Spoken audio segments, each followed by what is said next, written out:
എല്ലാ കൂട്ടുകാർക്കും എൻ്റെ പുതിയൊരു വീഡിയോയിലേക്ക് സ്വാഗതം. അപ്പോൾ ഇന്നത്തെ വീഡിയോയിൽ നമ്മൾ നോക്കാനായിട്ട് പോകുന്നത് പുതിയ യൂട്യൂബ് ചാനലുള്ളവർക്കൊക്കെ വളരെ ഇമ്പോർട്ടൻ്റ് ആയിട്ടുള്ള ഒരുപാട് പേര് അറിയാൻ ആഗ്രഹിച്ചിട്ടുള്ള ഒരു കാര്യമാണ്.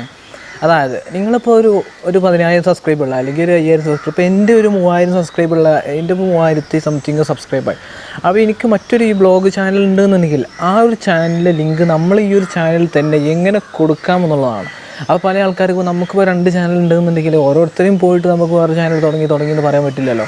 അപ്പോൾ നമ്മൾ ഈ ഒരു ചാനലിലെ സബ്സ്ക്രൈബേഴ്സ് തന്നെ ഇതിൽ തന്നെ നമ്മൾ ആ ചാനലിൻ്റെ ലിങ്ക് കൊടുക്കുകയാണെന്നുണ്ടെങ്കിൽ അതിൻ്റെ ആ ഒരു ആൾക്കാരും കൂടി നമ്മളെ ചാനലിനെ സബ്സ്ക്രൈബ് ചെയ്യാനായിട്ട് ചാൻസ് ഉണ്ട്. അപ്പോൾ ഇന്നത്തെ വീഡിയോയിൽ നമ്മൾ അതായത് നോക്കാനായിട്ട് പോകുന്നത് നമ്മുടെ മെയിൻ ചാനലിൽ എങ്ങനെ നമ്മുടെ ഒരു വ്ളോഗിങ് ചാനലിൻ്റെ അല്ലെങ്കിൽ മറ്റൊരു ചാനലിലെ ലിങ്ക് എങ്ങനെ നമുക്ക് കൊടുക്കാമെന്നുള്ളതാണ് നമ്മൾ ഇന്നത്തെ വീഡിയോ നോക്കാനായിട്ട് പോകുന്നത്. My name is Abdul Shahid. Welcome to my video.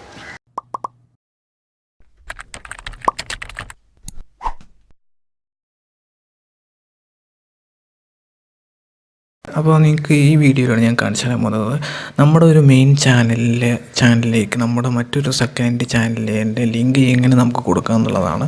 ഞാൻ മുമ്പ് നേരത്തെ പറഞ്ഞ പോലെ അതായത് നിങ്ങൾ ഗൂഗിൾ ക്രോം നിങ്ങളുടെ ഫോണിൽ ഓപ്പൺ ചെയ്യുക, എന്നിട്ട് യൂട്യൂബ് ഓപ്പൺ ചെയ്യുക. അതായത് യൂട്യൂബിൽ നിന്ന് അതിൽ സെർച്ച് ചെയ്തിട്ട് എന്നിട്ട് നമുക്കിവിടെ മുകളിലായിട്ട് ആദ്യമായിട്ട് നിങ്ങൾ ഏത് ചാനലാണ് കൊടുക്കുക. ഉദാഹരണത്തിന് ഇപ്പോൾ എൻ്റെ മെയിൻ ചാനൽ ഷാഹിദ് വ്ളോഗർ എന്നുള്ള ഈ ഒരു ചാനലാണെങ്കിൽ ഇതിലേക്ക് എങ്ങനെ എൻ്റെ മറ്റൊരു ചാനൽ ലിങ്ക് കൊടുക്കുക എന്നുള്ളതാണ്. പിന്നിട്ട് സെലക്ട് ചെയ്തിട്ട് മുകളിലായിട്ടുള്ള 3 ഡോട്ടിൽ റിക്വസ്റ്റ്, അതായത് ടോപ്പ് സൈറ്റ് എന്നുള്ളതിൽ നമുക്കൊന്ന് ക്ലിക്ക് ചെയ്ത് കൊടുക്കേണ്ടതായിട്ടുണ്ട്. എന്നാൽ മാത്രമാണ് നമുക്കത് കിട്ടുകയുള്ളൂ. ഓക്കെ, എന്നിട്ട് നമുക്ക് നേരെ വരുന്ന വിൻഡോയിൽ ഇത് കണ്ടോ, ഈ ഒരു നമ്മുടെ ചാനലിൻ്റെ ലോഗോയിൽ ഒന്ന് ക്ലിക്ക് ചെയ്തുകൊണ്ട് നമുക്ക് ക്രിയേറ്റർ സ്റ്റുഡിയോ എന്ന് പറഞ്ഞിട്ടുള്ള ഒരു ഓപ്ഷൻ നമുക്കൊന്ന് എടുക്കേണ്ടതായിട്ടുണ്ട്. ഓക്കെ, ഇനി ഇതാ കണ്ടോ, അവിടെ ഒന്ന് സൂം ചെയ്തിട്ട് വ്യൂ ചാനൽ എന്നുള്ള ഈ ഒരു ഓപ്ഷൻ കണ്ടോ, ഇതിലൊന്ന് നമ്മൾ ക്ലിക്ക് ചെയ്യുക. അപ്പോൾ നമ്മൾ മറ്റൊരു വിൻഡോയിലേക്കായിരിക്കും നമ്മൾ പോകുന്നത്. ഓക്കെ, അപ്പോൾ നമ്മൾ മറ്റൊരു വിൻഡോയിലേക്ക് പോകും. ഇനി ഇതവിടെ കസ്റ്റം ചാനൽ എന്നുള്ള ഈ ഒരു ഓപ്ഷൻ നമുക്ക് ഇവിടെ കാണാനായിട്ട് പറ്റും. ഇതിലൊന്ന് ക്ലിക്ക് ചെയ്യുക. ഓക്കെ, ഈ ചാനൽ നമ്മൾ താഴേക്ക് സ്ക്രോൾ ചെയ്യുക, താഴേക്ക്. അപ്പോൾ ഇത് കണ്ടോ, അവിടെ ആഡ് എ സെലക്ഷൻ എന്നുള്ളതിലൊന്ന് ക്ലിക്ക് ചെയ്യുക.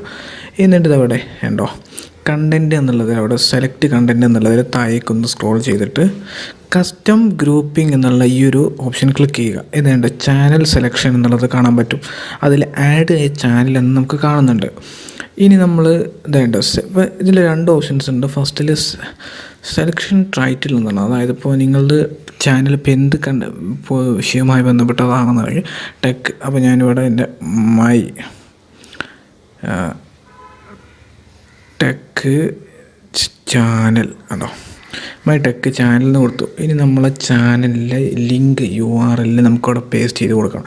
അതിന് നിങ്ങൾ കോപ്പി ചെയ്തിട്ട് ഇവിടെ പ്രസ് ചെയ്ത് പിടിച്ചാൽ മതി. ഓക്കെ, നിങ്ങളുടെ ചാനൽ ലിങ്ക് ഓൾറെഡി ഞാൻ എടുത്തു വെച്ചത് കൊണ്ടാണ്. എന്നിട്ട് തന്നെ കണ്ടോ, ഇത് കണ്ടോ, അവിടെ ആഡ് എന്നുള്ള ഓപ്ഷൻ കണ്ടോ, ഇതിലൊന്ന് ക്ലിക്ക് ചെയ്യുക. അപ്പോൾ നമ്മുടെ ചാനലിൻ്റെത് ഇതിലേക്ക് പറയാം, ഇതിലേക്ക് നമുക്ക് വരുന്നതായിരിക്കും. ഇനി നമ്മൾ താഴേക്ക് കണ്ടോ, ഇനി ഇതാണ് നമ്മളിവിടെ ആഡ് ചെയ്ത് കൊടുത്തു. ഇനി നമ്മൾ ഡണ്ണ് കണ്ടോ, ഈ ഒരു ഡണ്ണെന്ന് കൊടുത്താൽ മാത്രമാണ് നമുക്ക് അവിടെ ചാനലിൻ്റെത് വരുള്ളൂ. ഞാനിവിടെ ഡണ്ണ് കൊടുക്കുകയാണ്. ഓക്കെ, അപ്പോൾ ഇങ്ങനെയാണ് നമ്മുടെ ഒരു ചാനലിലേക്ക് മറ്റൊരു ചാനലിലെ ലിങ്ക് അക്സെപ്റ്റ് ചെയ്യാൻ വേണ്ടി രൂപത്തിൽ അവിടെ ആഡ് ചെയ്ത് കൊടുക്കില്ല. അപ്പോൾ മനസ്സിലായില്ല. അപ്പോൾ ഈ വീഡിയോ ഇത്രയേ ഉള്ളൂ. ഈ വീഡിയോ ഇഷ്ടമായാൽ തീർച്ചയായിട്ടും നിങ്ങൾ കൂട്ടുകാരിലേക്ക് ഷെയർ ചെയ്യുക. അപ്പോൾ അടുത്ത വീഡിയോയിൽ വേറൊരു സബ്ജക്റ്റുമായിട്ട് നമുക്ക് വീണ്ടും കാണാം. Okay, by.